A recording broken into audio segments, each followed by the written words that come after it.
الحمد السلام لله عليكم. نحمده ونستعينه ونستغفره ونعوذ بالله من شرور أنفسنا ومن سيئات أعمالنا من يهده الله فلا مضل له ومن يضلل فلا هادي له أشهد أن لا إله إلا الله وحده لا شريك له أشهد أن محمدا عبده ورسوله لا نبي ولا رسول. Bismillahirrahmanirrahim. Alhamdulillah pada kesempatan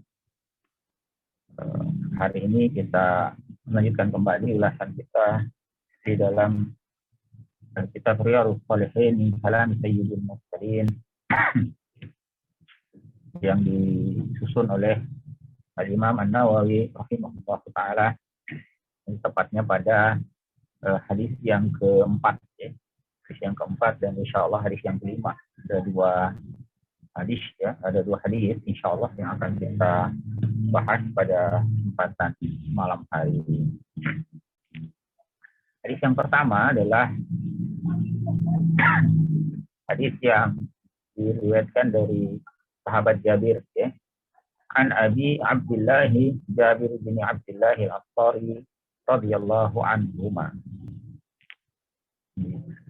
Ini adalah salah satu sahabat Nabi SAW yang cukup banyak meriwayatkan Jabir.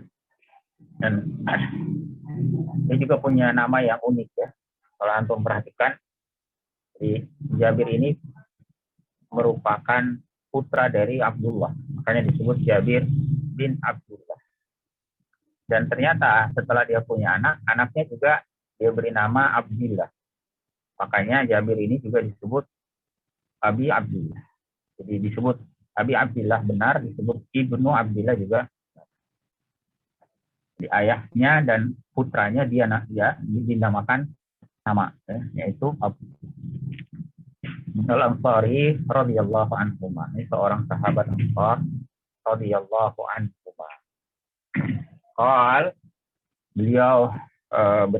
Beliau berkata, "Kunna ma'an Nabi sallallahu alaihi wasallam fi Ghazah." Kami pernah bersama dengan Nabi Shallallahu Alaihi Wasallam dalam sebuah peperangan, Ghazah. Atau ada juga disebut Ghazwah. Biasanya istilah Ghazah atau Ghazwah itu adalah peperangan yang diikuti oleh Nabi Shallallahu Alaihi Wasallam atau berupa perang-perang yang besar. Meskipun tidak diikuti oleh Nabi SAW, tapi kalau besar seperti Mu'tah misalnya, itu juga disebut sebagai perang Ghazwah, Mu'tah. Ya. Nah, dalam sebuah peperangan, dalam riwayat ini tidak disebutkan ini peperangan apa, hanya disebut si Ghazwah dalam sebuah peperangan. Faqal, lalu beliau bersabda, beliau menyampaikan kepada sahabat ridwanullahi alaihim saat itu, inna bil madinati la rijalan. Sesungguhnya di Madinah, dan ini di kota Madinah Al-Munawwarah, lari jalan, benar-benar ada orang-orang. Ya, ada beberapa orang di Madinah itu, masirtum masiron. Tidaklah kalian melewati satu jalan. Wala qata'tum wadiyan. Tidak pula kalian menempuh atau melewati lembah. Illa kanu ma'akum. Kecuali mereka bersama dengan kalian. Padahal orang-orang itu tadi disebutkan ada di Madinah. Tetapi dalam sabda Nabi SAW dikatakan, kan illa kanu ma'akum. Tidaklah kalian menempuh ini perjalanan melewati lembah misalnya, kecuali mereka itu senantiasa bersama kalian. Bersama dalam apa? Maksudnya bersama dalam pahala.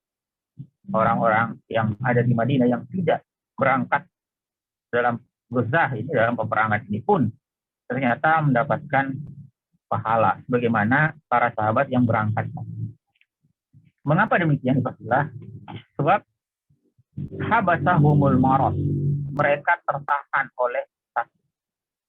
Jadi sahabat yang tidak berangkat, yang tetap berada di Madinah, yang disebutkan oleh Nabi SAW dalam riwayat ini, tetap mendapatkan pahala layaknya sahabat yang berangkat, itu tidak lain karena mereka tertahan oleh sakit. Habasahumul marad.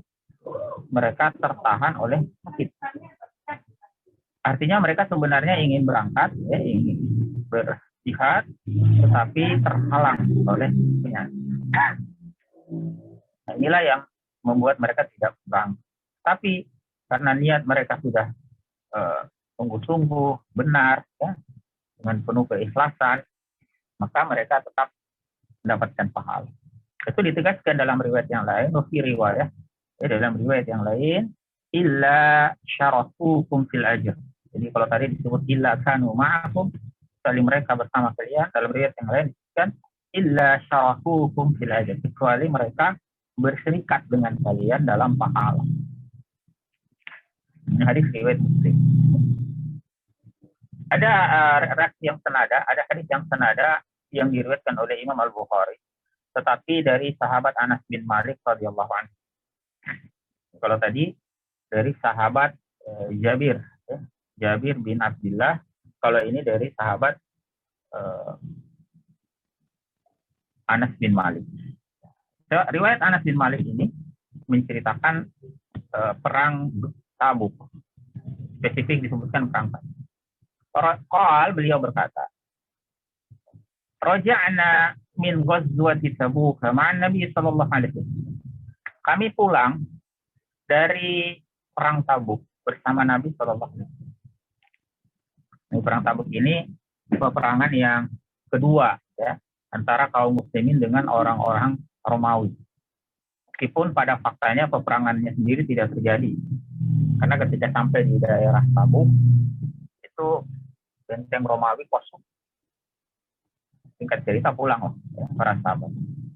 Faqal, lalu beliau bersabda, Inna aqwaman khalfana bil Madinah.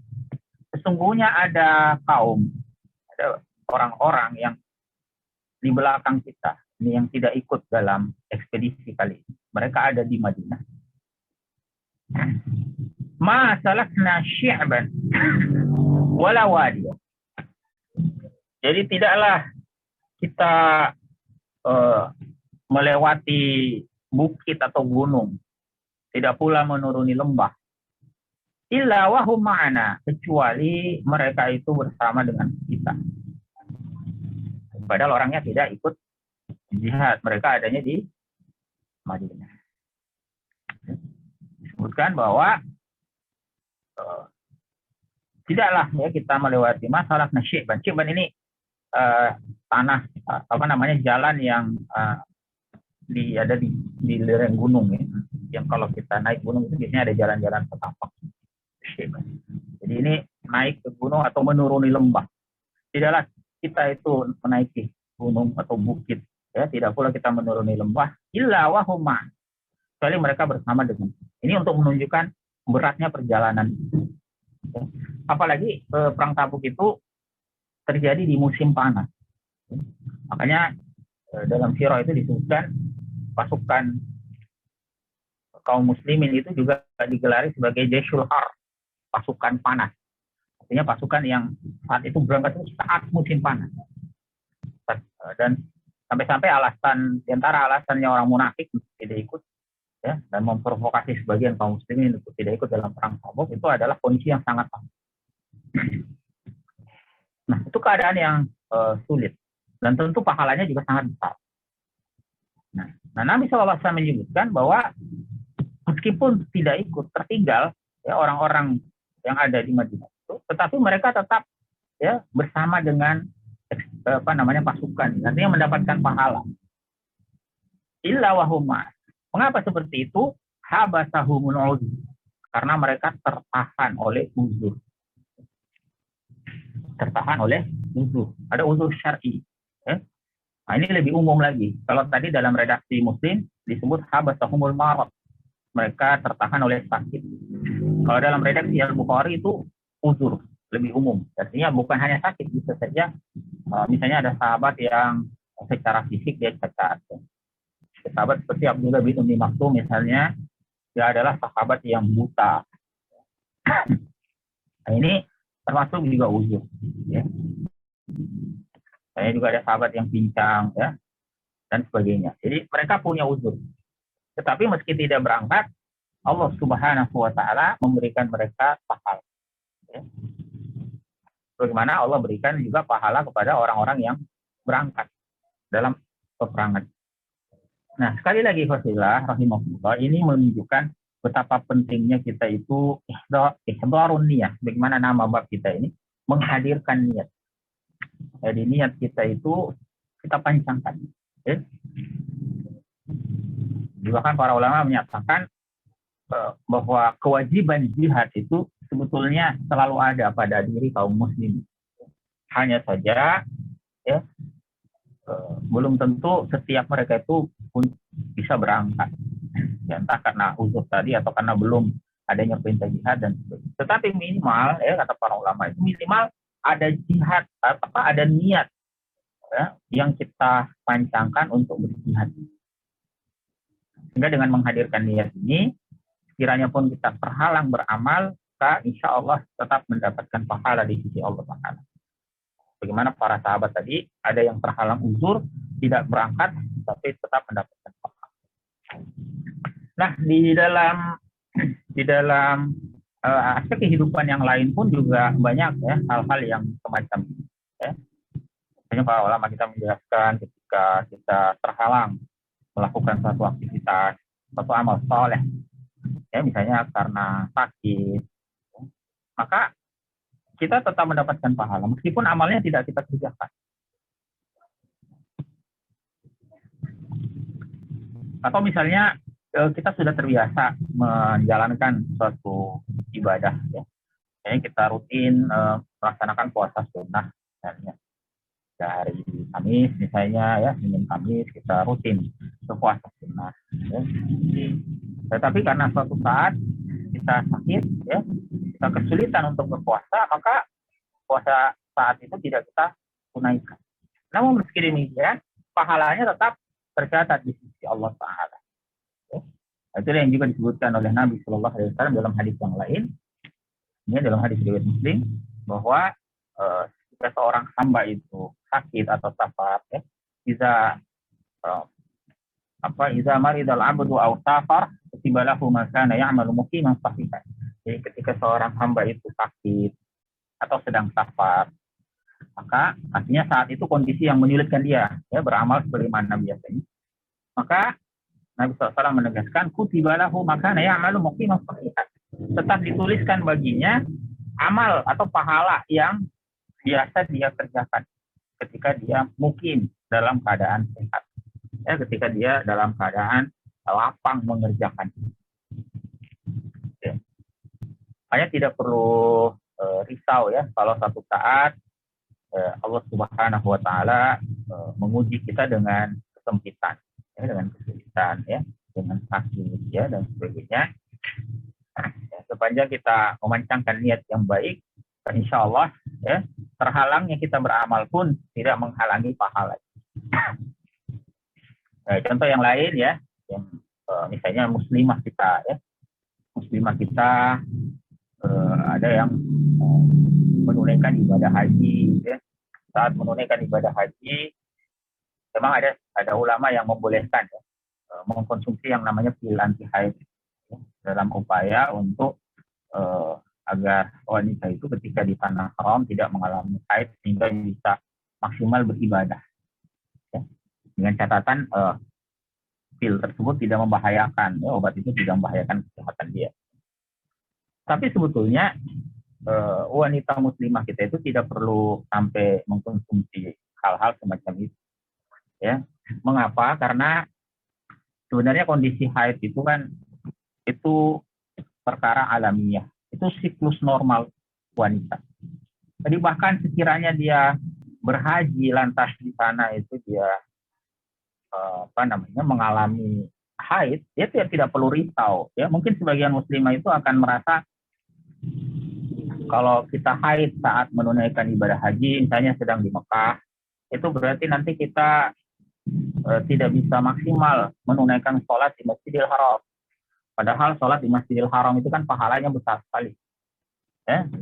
Dalam hadis itu disebutkan 100.000 kali dibandingkan sholat di masjid yang lain ya, kecuali Masjid Nabawi. Misalnya kita sholat ya di Indonesia ya. dapat pahala berapa? Nah, Masjid Al-Haram, di Masjidil Haram itu 100.000 kali lipat keutamaan. Karena itu besar sekali ya pahala. Nah, ketika wanita itu haid, ya mungkin dia merasa, wah berarti saya terlewat ini kesempatan beramal soleh yang luar biasa. Nah, kalau kita memahami hadis tadi, mestinya tidak perlu risau. Ada wanita yang terhalang, ya seperti haid, ya, dia tidak perlu khawatir sebetulnya ya ketinggalan amal soleh, karena itu uzur yang menghalangi, ya, dan dia tetap mendapatkan pahala di sisi Allah Taala, karena itu uzur syar'i, ya, yang bukan perkara yang dibuat-buat, ya. Itu Allah yang ciptakan ya, pada wanita itu. Juga ketika dia haid saat haji, ya nggak masalah, pahalanya tetap dapat. Ya. Bahkan coba kita bayangkan ya, ada 2 muslimah, satunya haid, satunya tidak. Untuk dapat pahala 100.000 kali lipat, ya, sholat itu, maka muslimah yang tidak haid itu harus sholat di Masjidil Haram. Sementara wanita yang sedang haid, muslimah yang haid, itu dia duduk di hotel saja bisa dapat pahalanya. Dia tidak berangkat ke sholat di Masjidil Haram pun dia tetap dapat pahala. Nah, jadi itu justru dari satu sisi istimewa, istimewa wanita yang haid. Jadi jangan berkecil hati ya kalau terjadi hal-hal yang semacam itu, uzur. Ya. Misalnya ada di antara kita yang diuji dengan misalnya sakit ya, sekarang lagi pandemi misalnya, harus dirawat berhari-hari ya, bahkan mungkin berminggu-minggu di rumah sakit. Ya. Beberapa aktivitas yang selama ini sering dia kerjakan, misalnya sholat berjamaah ya di masjid ya, mengikuti talim dan sebagainya, sebelum dia sakit sering dia lakukan. Nah, ketika dia sakit, dia kemudian mesti karena tidak bisa lagi sholat berjamaah seperti biasa. Ya. Tidak perlu khawatir sebetulnya, tidak perlu risau, ya, karena pahalanya pun tetap ada di Allah Taala. Ya. Bahkan di antara fadilahnya tadi, dia tidak berjamaah di masjid pun tetap dapat pahala. Ya. Wallahu a'lam. Ya, mudah-mudahan bisa dipahami. Nah, itu hadis yang keempat. Kemudian yang kelima, ikhwafillah, dari Ma'an bin Yazid, atau biasa disebut Abi Yazid. Wa'an Abi Yazid, Ma'an bin Yazid bin al-Akhnas radhiyallahu anhu. Nah, ini juga sahabat unik ini ya. Perhatikan namanya itu Ma'an, mirip dengan tadi. Kalau tadi di atas itu Jabir. Jabir itu ayahnya namanya Abdullah. Kemudian Jabir punya anak juga namanya Abdullah. Nah, Ma'an itu mirip juga. Jadi Ma'an ayahnya itu namanya Yazid. Makanya disebut Ma'an bin Yazid. Nah, Ma'an ini juga punya anak yang juga dia kasih nama Yazid. Makanya Ma'an ini disebut juga sebagai Abu Yazid. Nah, biasa seperti itu ya. Mirip dengan sahabat Muawiyah. Muawiyah bin Abi Sufyan. Muawiyah ketika dia punya anak, anaknya dinamakan Yazid. Nah, nanti Yazid punya anak lagi, dia kasih nama Muawiyah. Jadi ada Muawiyah bin Yazid, ada Yazid bin Muawiyah. Sama dengan ini. Ada Jabir bin Abdullah, ada Abdullah bin Jabir. Ada Ma'an bin Yazid, ada Yazid bin Ma'an. Makanya hati-hati ya membaca membaca sosok dalam periwayatan hadis itu. Kadang ada yang mirip tetapi posisi bertukar. Ya. Ikhwafillah rahmatullahi alaikum ya. Kemudian disebutkan di sini Ibnu al-Akhnas ya. Jadi radhiyallahu anhum. Nah, ini ada istilah ada ungkapan radhiyallahu anhum. Kalau tadi Anas itu radhiyallahu anhu. Kalau tadi di atas lagi Jabir disebut radhiyallahu anhuma. Nah, ini berbeda-beda ya. Jadi kalau satu orang sahabat itu biasanya disebut radhiyallahu anhu kalau laki-laki ya. Kalau perempuan radhiyallahu anha. Ya. Nanti kalau kita ketemu ya sahabiat ya, di riwayat berikutnya kita akan lihat radhiyallahu anha ya, satu orang wanita. Nah, kebetulan ini Anas bin Malik, ini radhiyallahu anhu. Nah, kalau yang di atas tadi radhiyallahu anhuma, karena 2 orang. Ini Jabir dan Abdullah. Ini ayah dan anak ini sahabat, makanya disebut radhiyallahu anhuma. Nah, sementara yang dibawa ini Ma'an bin Yazid ibn al-Aqnas radhiyallahu anhum. Nah, dibacanya radhiyallahu anhum. Kenapa? Karena di sini ada 3 orang. Ya, lebih dari 2. Ini ada 3 orang sahabat. Siapa dia? Siapa sahabat itu? Yang pertama wahwa. Ya, ini dia sendiri. Ini Ma'an sendiri, ini adalah seorang sahabat. Wa abuhu, dan ayahnya, ini ayahnya Yazid, Ma'an bin Yazid, ya, Ma'an, kemudian ayahnya Yazid. Wa jadduhu, dan kakeknya, ini al-Aqnas. Sahabiyun, mereka adalah sahabi. Jadi 3 generasi ini sahabat semua. Nah, cukup jarang yang seperti ini ya. Tidak banyak sahabat itu sampai bersusun 3. Jadi mulai dari kakeknya, ayahnya, dan dia sendiri, dia adalah kalangan sahabiyun. Yang banyak itu kan 1 atau 2. Nah, seperti Abu Bakar, ya, Umar, itu kan 1. Makanya sebutnya radhiyallahu anhu. Ya, tetapi misalnya putranya Umar, misalnya Abdullah bin Umar atau Ibnu Umar, biasa kita sebut radhiyallahu anhuma. Ya, biasanya 1 atau 2. Jarang yang sampai 3 seperti ini. Ya. Nah, jadi ada Ma'an bin Yazid ibn al-Aqnas. Mereka adalah sahabiyun. Mereka semua adalah kalangan sahabi. Nah, apa sahabi itu? Ada ini istilah khusus ya dalam ilmu hadis atau usul ya. Jadi ada yang menyebutnya dalam ilmu usul secara umum ya. Sahabat itu adalah orang yang bertemu dengan Nabi Shallallahu Alaihi Wasallam, beriman dan mati dalam keadaan mukmin. Itu biasanya istilah ahlul hadis ya. Jadi malakian Nabi Shallallahu Alaihi Wasallam mu'minan bihi wa mata ala dzalik. Ya. Jadi orang yang bertemu Nabi Shallallahu Alaihi Wasallam beriman dengan dia, lalu wafat dalam keadaan muslim, ya, dalam keadaan beriman pada Nabi. Nah, ada yang bertemu Nabi Shallallahu Alaihi Wasallam tapi tidak beriman. Nah, ini bukan sahabat. Abu Jahal, Abu Lahab, itu ketemu Nabi semua, tapi bukan sahabat. Sementara Abu Bakar, Umar, bertemu Nabi, beriman pada Nabi. Dan wamata ala dzalik, mati dalam keadaan beriman pada Nabi. Itu menurut mayoritas ahli hadis. Ya. Nah, sebagian ulama usul itu menambahkan syarat lagi. Bukan sekedar bertemu Nabi SAW beriman dan mati dalam keadaan beriman, bukan sekedar itu. Ya. Sebagian ulama usul menambahkan syarat, ya, sehingga bisa disebut sahabat. Ada makna suhbah di sini.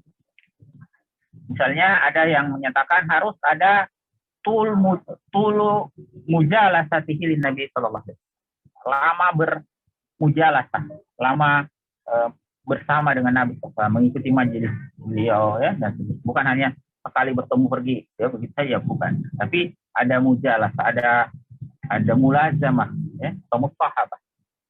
Bahkan ada juga yang menambahkan syarat ada al-khuruju ma'ahu lil ghazwah, pernah ikut perang bersama Nabi sallallahu alaihi wasallam. Atau ada juga yang menambahkan ada periwayatan hadis. Ya, riwayatul hadisi anhu. Ini meriwayatkan hadis dari Nabi sallallahu alaihi wasallam. Tapi yang masyhur ya di kalangan ulama usul tadi yang pertama ini mulazam atau mujalah bersama dengan Nabi sallallahu alaihi wasallam. Tapi kalau ulama hadis menyatakan yang penting dia pernah bertemu Nabi SAW, beriman, ya, dan wafat dalam keadaan beriman. Itu mayoritas ya, aksarul hadis. Nah, Ma'an ini bercerita, apa yang diceritakan oleh Ma'an? Karena Abi Yazid pernah, ya, satu ketika ayahku, siapa nama ayahnya tadi? Yazid. Ayahku adalah Yazid. Pernah ayahku Yazid akhraja dananiya wa yatasaddaqu biha, mengeluarkan beberapa dinar yang dia bersedekah dengannya. Ini ayahnya ini pernah bersedekah ya beberapa dinar. Fa wada'aha 'inda rajulin fil masjid. Nah, dia meletakkannya di dekat orang yang ada di masjid. Jadi dia datang ke masjid, ayahnya ini Yazid, lalu dia dinarnya itu dia serahkan di situ di masjid itu pada seseorang. Kemudian fajitu fa'akhadtuha. Lalu aku datang. Aku ini maksudnya Ma'an.